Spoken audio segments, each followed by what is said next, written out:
So we're up to section 3 of this module, which is all around data and reporting. And this next one we're going to be talking about is, as I mentioned at the end of the last section, external data. So everything we've talked about at this point has been very much internally focused around measuring out of your PMS and what you can do with the data, what's important to measure.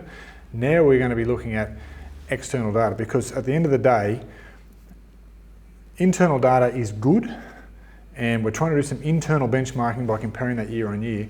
But it's the external benchmarking that really gives you a solid feel for what's happening and where you sit. And as I mentioned late in that last module, I talked about building confidence in you and your pricing decisions and the strategy that you're going to put in place. And by getting that benchmark, specifically an external benchmark, that is what will give you the confidence. And I've mentioned previously in some of the other modules where, you know, I'm sure many of you are spending time jumping on different platforms and checking out what your competitors are doing. That all comes back to that desire to know, that the need for you to go, well, hang on, what's going on here? Am I alone in this? Is it just me that's busy, or is it just me that's quiet? And therefore, what should I do with my rates? It's that desire and the thirst for knowledge to provide you the confidence to make some decisions. So it's time for external benchmarking. So let's have a look at that. First thing to do, like, yes, certainly you can jump on the external portals and flip around, but remembering that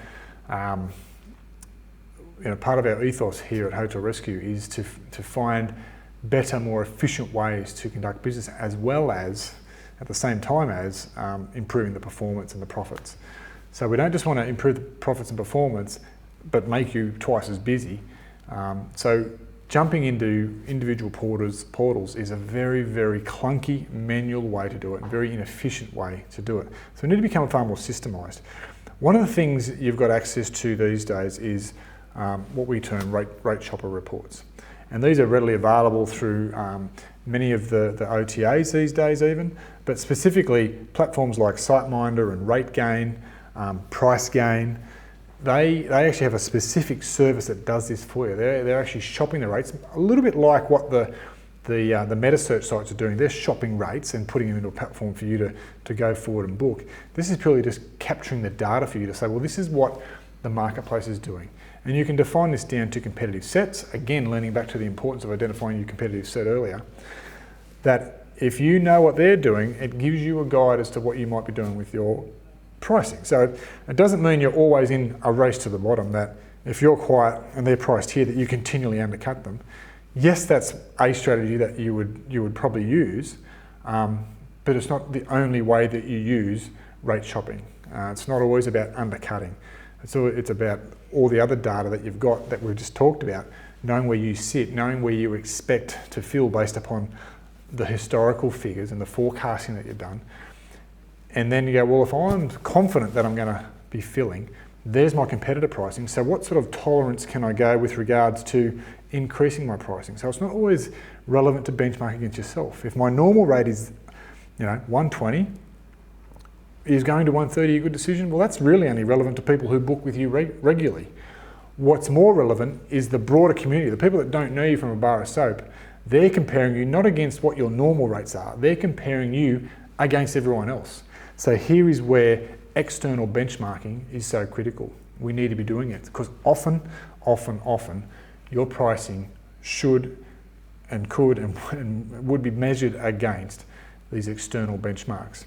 So rate shop reports, RateGain, SiteMinder, PriceGain, there's just to name a few of specialist technology solutions that you can subscribe to and actually get that intelligence brought to you. But to get started on this, even just looking at the inside of some of the major OTAs, they've got the rate shopping reports there. Some of them are free versions, which gives you a couple of weeks worth of data and different ways they let you regularly look at how regularly you can capture that information.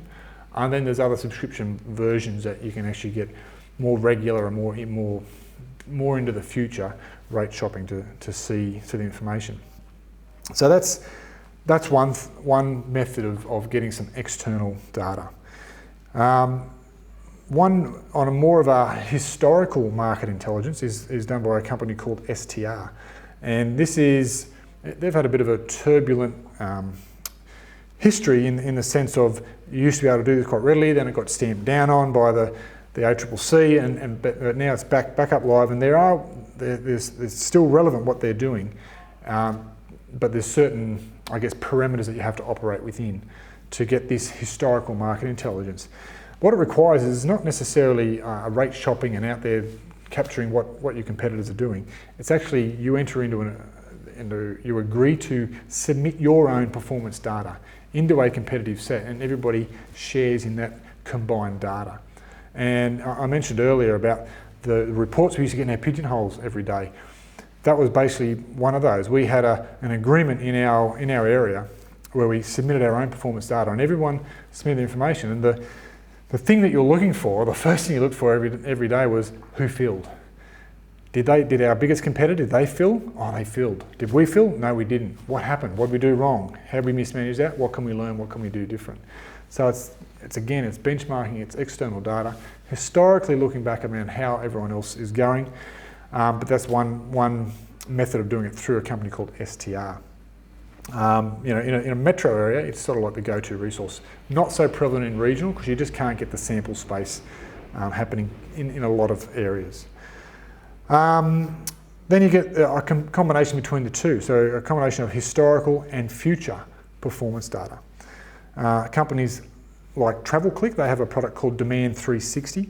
It offers insights into both that. So you can look back and you can also look into future performance, so what rates and things are happening out there. And you can track it down to a competitive set level. So you can select your own competitive set and really have that analysis happening there.